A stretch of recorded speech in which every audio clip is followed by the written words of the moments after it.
I don't know why I chose to eat the loudest, crunchiest crisps in the world just as I started filming, but I got hungry. Happy Friday! Welcome back to Drinking by My Shelf. My name is Emma and today I'm going to do a video called Let Me Entertain You, where I tell you about all the different things that have been entertaining me over the last month or so. So books, but also movies and TV shows and songs, and this drink, if I could open it. I got my nails cut and now I have no nails and I can't open cans anymore.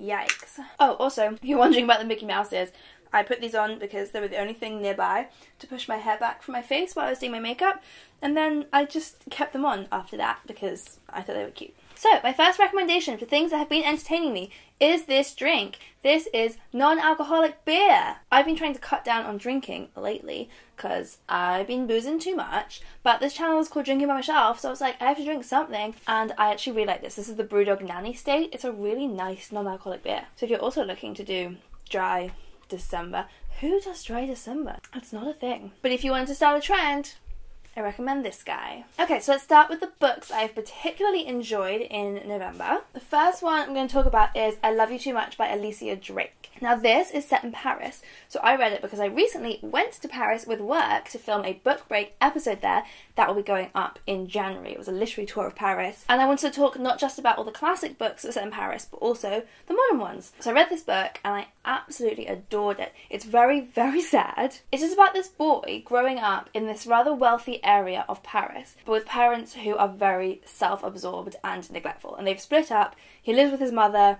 She doesn't pay much attention to him. She has a new boyfriend and a new baby, and whenever he visits his father is also very distracted and very focused on his own exercise and sport. So he's like, doesn't have a great setup, but he makes this friend called Scarlett from his school, and the two of them are rather odd little pairing, but they make this friendship, and she also has a rather sad life, though we don't know much about her backstory. We just see that she's rather sad. And it's just very beautifully written. There's a lot of atmosphere in this book, which I really liked, and it's set, a lot of it is around this one neighbourhood and around this park, the Jardin de Luxembourg, and I went there when I was in Paris, and I really felt like I could see how it inspired her. It had this very moody atmosphere just walking around, and that was exactly how this book had made me feel. And anyway, one day Paul goes to his father's apartment unexpectedly and sees something that he wasn't supposed to see, and this kind of kicks off a series of events, and it's all very moving. The second book, I've just got 3 books to talk about, The House of Birds by Morgan McCarthy. Now this, firstly, is gorgeous. Oh, and it's lovely and red underneath. Woohoo! It's set in Oxford, and I love books set in Oxford because I lived there for a year and I absolutely loved it. Such a gorgeous city,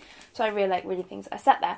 And it's a dual timeline, can't go wrong with those. So present day, it's this man called Oliver whose girlfriend has inherited a house, but the house comes with this family feud. There's this whole argument over whether she should have inherited it or whether the other side of the family should have inherited it generations ago. It's a whole thing, and she's just like not interested. She just wants to sell the house and move on with her life, but she's away on a work trip in New York. So Oliver, the main character, who is currently unemployed, he says that he will help. He'll go and sort out all of the stuff he needs doing to sell the house. But while he's there, he just completely falls in love with the house, and he uncovers this diary or this story that's hidden really cleverly throughout the house in various places, and I won't tell you about how he finds them because that was a really fun moment. So that's all what's going on in present day, and then the diary that he finds, that's of one of their ancestors before this great divide in the family happened, and there's this great mystery around her. At first they don't know who she is in the family, and then when they figure it out, no one really knows what happened to her. So there's just loads and loads of mystery, and I loved all of that. The woman writing the history, she's writing in the 1920s, when women were not allowed in the Bodleian, or they were, but only with kind of special approval. They had to have someone take them in there. And she's really interested in history, she's absolutely passionate about it, but she's not allowed into the Bodleian library. So she befriends this man who pretends he's her sister so that he can take her in. So we have their story, and we have the present day story, and how it all comes together in the ways they intertwine. Turns out I just love books set at houses throughout generations.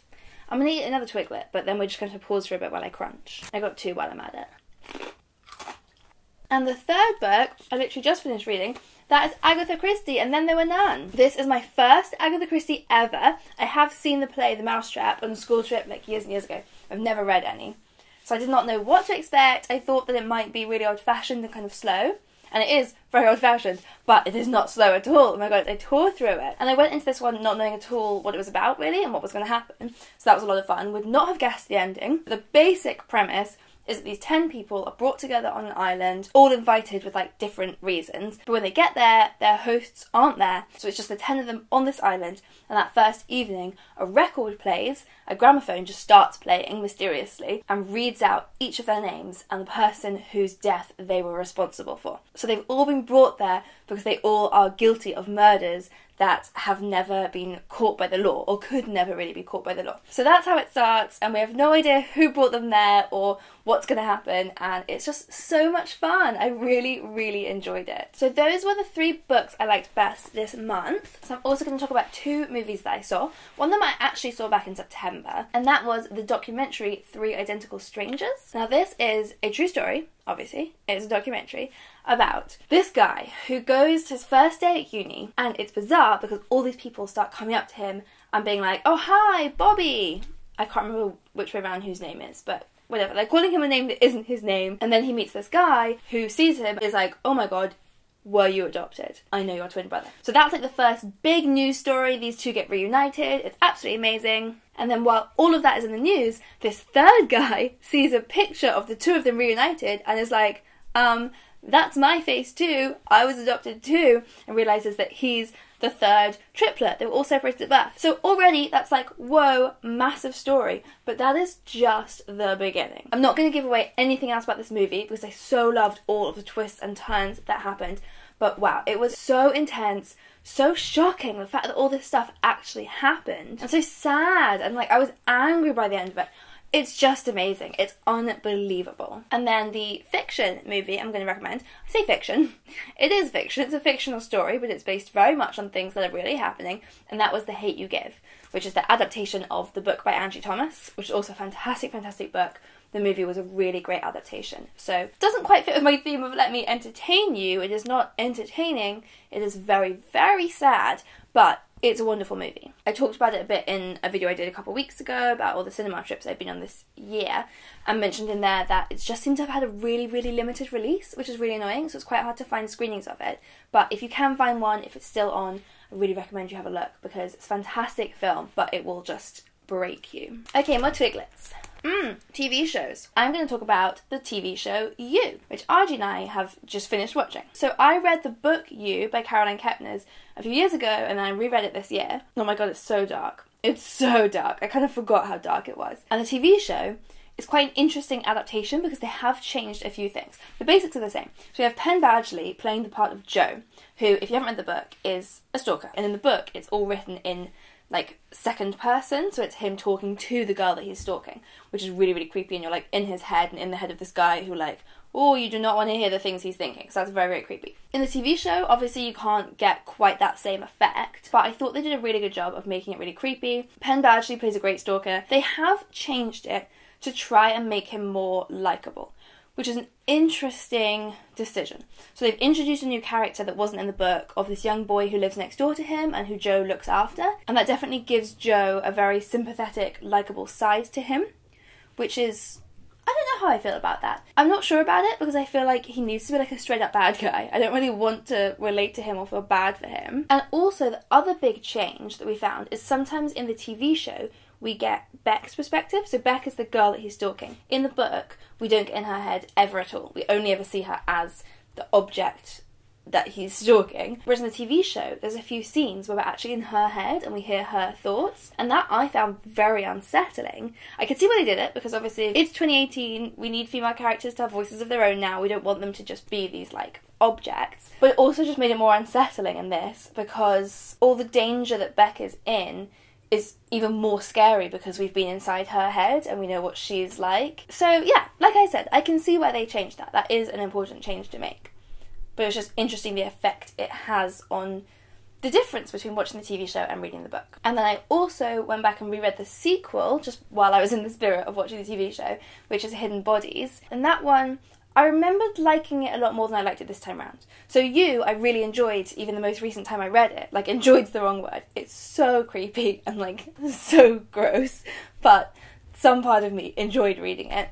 Whereas Hidden Bodies is just a bit silly, and also kind of gives Joe this redemption arc, which I really did not need him to have. I didn't really like the second book. I probably wouldn't recommend that one to people, but I would recommend You if you want something really bloody creepy. And then the other TV show that I've been watching, this is not new. I first watched this pretty much exactly a year ago, and that is American Vandal. But I've been rewatching it because I just love it so much. So it's a parody TV show. It's a parody of Making a Murderer, Serial, that kind of thing. I know a lot of people have already seen it, so you can like fast forward, but a lot of people still haven't, and I think that a lot of people didn't watch it for the same reason that I wasn't going to watch it, so that's why I wanted to talk about it, just in case you had the same reservations that I did. So I thought, when I saw the trailer, like, that looks really funny, but I've seen, you know, like, SNL did a sketch that was making fun of Making a Murderer, or making fun of Serial, rather, and like, that kind of thing is funny for a 5-minute sketch. But this was a full TV show. How are you going to make a parody funny for a whole TV show? But I actually thought they did it so well, because they don't play it for laughs every second, they actually play it totally straight. So the mystery of this TV show is who drew the dicks. One of the students at this school drew dicks on all of the cars, of the teachers' cars in the car park. But they play it as if it is completely serious, and therefore you get so into it. So I watched it with my friends. We watched it literally all in one go because we could not stop watching, because we cared so much about who drew the dicks and about this guy who had been potentially falsely accused. And it's only kind of now and then that you remember you're watching a ridiculous parody. Otherwise, we were just like actually angry about the things that were happening. So if you were put off thinking, I don't know how this can be funny for a whole series, trust me, it's so good. And now for the songs I've been listening to on repeat for the last few weeks.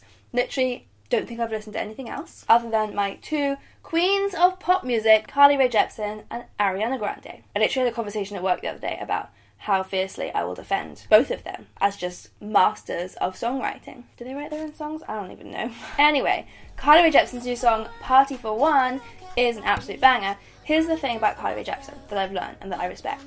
All she does in her songs is she just gets one, like, slightly catchy line, and then she just plays it on repeat for like 3.5 minutes. And that's all she needs to do, because every single time, it's a jam. And then Ariana Grande, oh my god, this song, Thank You Next. I mean, I don't need to tell you about it, the whole world is listening to it, but I am so completely in love with it. Those lyrics. Whoever Ariana Grande's therapist is needs to be treating all of us, because she has her shit together. I'm gonna adopt that attitude about everything I ever do. Next, for a game, if you're looking for a game to get addicted to, Arj and I have both been playing Wordscapes on our phone incessantly. We've been playing together and separately, but also playing together, like I just look over his shoulder and annoyingly shout out words at him. And it's basically just a game where you find words, you have like a little wheel with 6 letters, and you have to find all of the words that you can make out of those letters. That's it, that's the whole thing, but it's such a good game. Wordscapes it up. Okay, and now for my booktuber recommendation. The person that I cannot stop watching at the moment is Kevin, i.e. the Irish Reader. He is so funny. He's been doing some great videos lately. One of my favourites was when he did the boyfriend tag, but with his pillow of, I can't even remember this character's name because I have not read that book or series that he's from, but some character that he fancies. He did the boyfriend tag with his pillow, and I loved that so much. He reads like mainly YA books I don't really read, so our reading tastes don't particularly overlap, but I watch all of his videos anyway because he is so damn funny. Consider yourself entertained. I've officially gone through all of my recommendations for this month. So give this video a thumbs up if you liked it, and leave me a comment below letting me know what you have been reading, watching, eating, listening to and playing this month. And of course do subscribe to my channel because I post new videos every Friday. See you next time!